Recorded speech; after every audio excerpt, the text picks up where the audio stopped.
Hello students, आज हम लोग फोर्थ यूनिट स्टार्ट करने वाले हैं। फोर्थ यूनिट आपका 3 यूनिट आपके हो चुके हैं। फोर्थ यूनिट आज हम शुरू करेंगे आउटपुट एंड एम्प्लॉयमेंट, जो है उत्पाद एवं रोज़गार। उसका पहला टॉपिक हम आज लेंगे जो है से का बाज़ार नियम। ठीक है, तो अभी तक जो हमारा कोर्स हो चुका है, जो फर्स्ट यूनिट से लेके थर्ड यूनिट तक, अगर इसमें आपको कोई भी परेशानी हो, कोई भी आपको डाउट हो, डिफ़िकल्टी हो, तो आप पूछ सकते हो। और आपको ये मटेरियल मिला है कि नहीं तो आप अपने फ्रेंड से मंगा सकते हैं, क्योंकि मैंने ग्रुप में पूरा फर्स्ट से लेके थर्ड यूनिट तक के पूरा मटेरियल डाला हुआ है। तो आज हम फोर्थ यूनिट का टॉपिक शुरू करेंगे, से का बाज़ार नियम। उस से का बाज़ार नियम क्या है? से का जो बाज़ार नियम है उसमें से ने ये कहा है कि पूर्ति अपनी मांग स्वयं उत्पन्न कर लेती है। यानी बाज़ार में जितनी भी सप्लाई है, जितना भी सामान है, पूर्ति है, उसके लिए मांग अपने आप उत्पन्न हो जाती है, ऐसा से का मानना था। तो से का बाज़ार नियम कहता है कि पूर्ति स्वतः अपनी मांग उत्पन्न कर लेती है।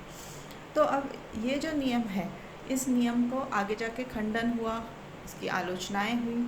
तो हम पहले ये देखेंगे कि से का बाज़ार नियम जो है उसकी मान्यताएं क्या क्या हैं। तो से के बाज़ार नियम की मान्यताएं हैं, पहला कि ये एक तो पूर्ण प्रतियोगिता को मानता है, कि यहाँ पर से का ऐसा मानना था कि बाज़ार में हमेशा पूर्ण प्रतियोगिता विद्यमान रहती है, जिससे उत्पादक एवं उपभोग की स्वतंत्रता होती है। यानी जिसको जितना उत्पादन करना है उतना उत्पादन कर ले, जितना जिसको उपभोग करना है उतना उपभोग कर ले।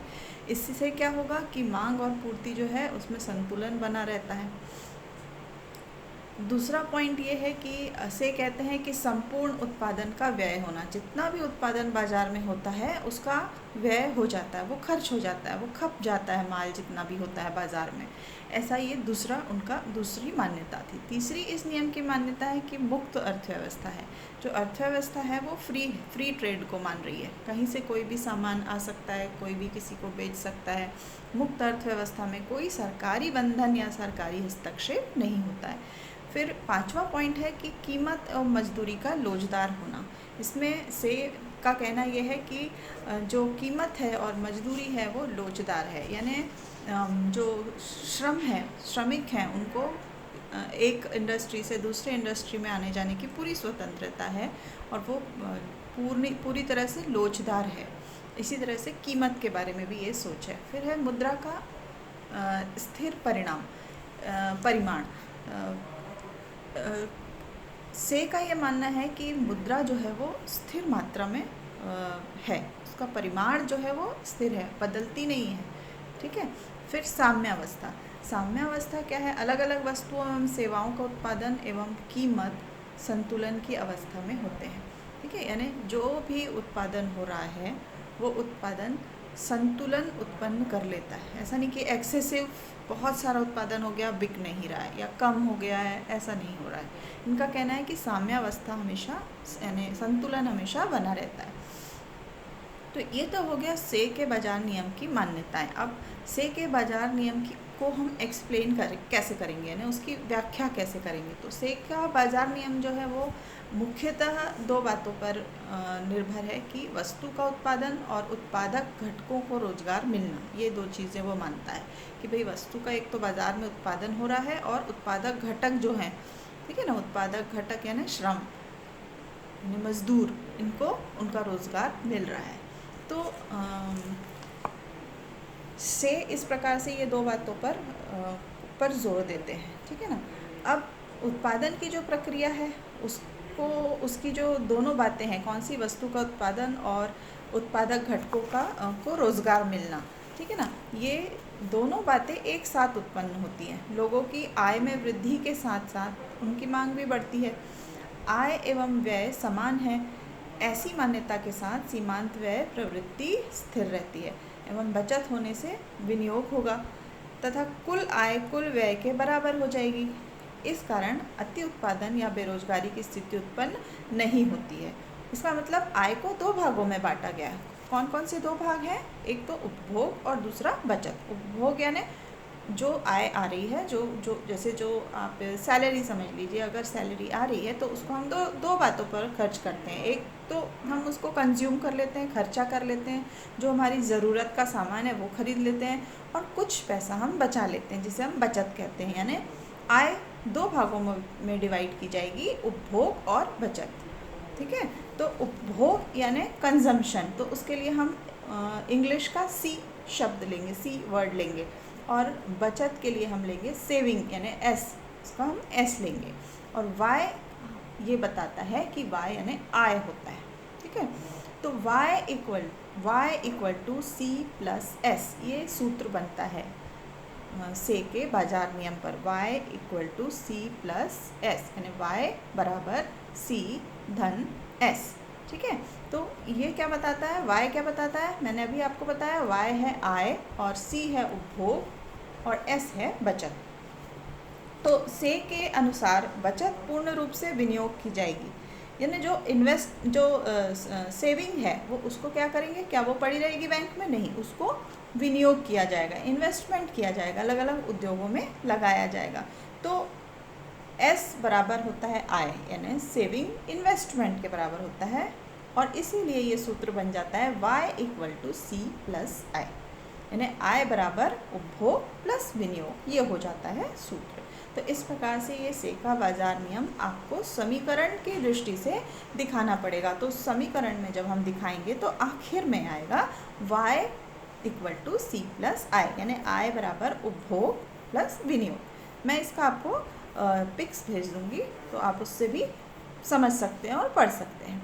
तो ये हो गया से का बाजार नियम, और इसकी कुछ आलोचनाएं की गई हैं। अब ये जो आलोचनाएं हैं मैं आपको डिटेल में नहीं बताऊंगी, केवल पॉइंट मैं आपको बता देती हूँ, क्योंकि बहुत बड़ा वीडियो अगर बनाऊँ तो वो पोस्ट नहीं हो पाता है।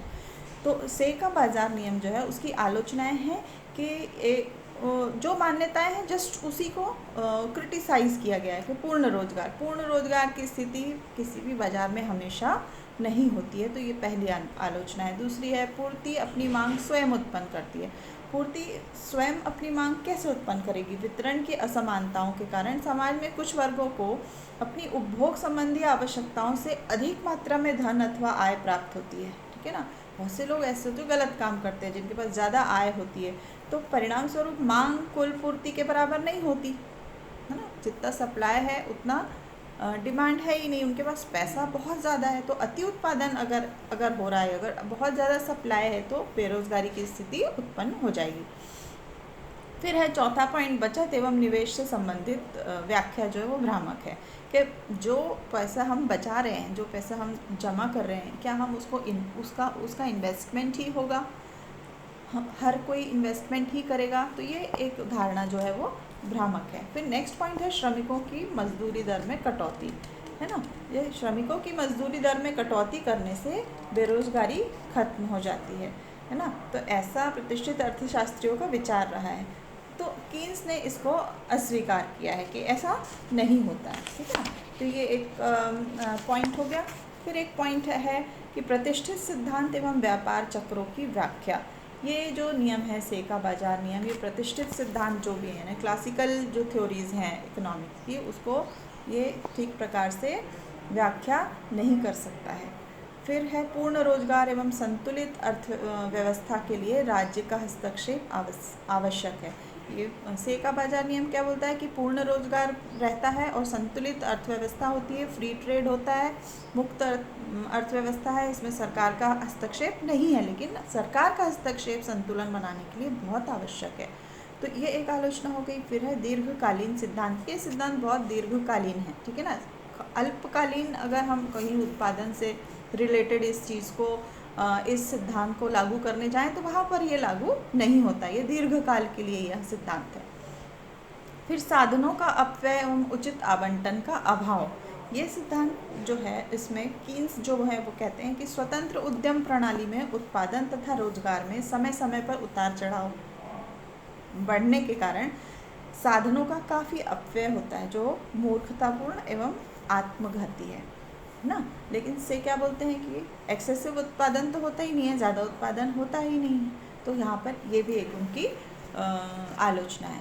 मौद्रिक और राजकोषीय नीतियों की महत्वपूर्ण भूमिका की उपेक्षा है। जब यह सिद्धांत ये कहता है कि सरकार की का हस्तक्षेप नहीं है, इसका मतलब है ये जो नीतियाँ हैं, मौद्रिक नीतियाँ, राजकोषीय नीतियाँ, कौन बनाता है? सरकार। तो जब सरकार का हस्तक्षेप नहीं है, इसका मतलब ये एक बहुत बड़ी आलोचनात्मक बात यहाँ पर सामने आती है। फिर लास्ट जो आलोचना है वो है, आधुनिक युग में प्रतिष्ठित सिद्धांत की मान्यताएं भ्रमपूर्ण है। अब भी जो काल चल रहा है, आधुनिक काल जो चल रहा है, यहाँ पर इसकी जितनी भी मान्यताएं हैं वो सब गलत या भ्रमपूर्ण हो जाती हैं। क्यों? कि आजकल बहुत सारे ट्रेड यूनियंस हैं, ठीक है, कानून है, सरकार ने कानून बनाया कि भाई एक व्यक्ति अगर 8 घंटे काम करता है तो उसको इतना मिनिमम वेजेस देना ज़रूरी है, मिनिमम मजदूरी देना ज़रूरी है। तो ये सब नियम कानूनों की वजह से आधुनिक युग में ये सिद्धांत एग्जिस्ट नहीं करता है। यहाँ पर ये सिद्धांत जो है वो बहुत कम मायने रखता है।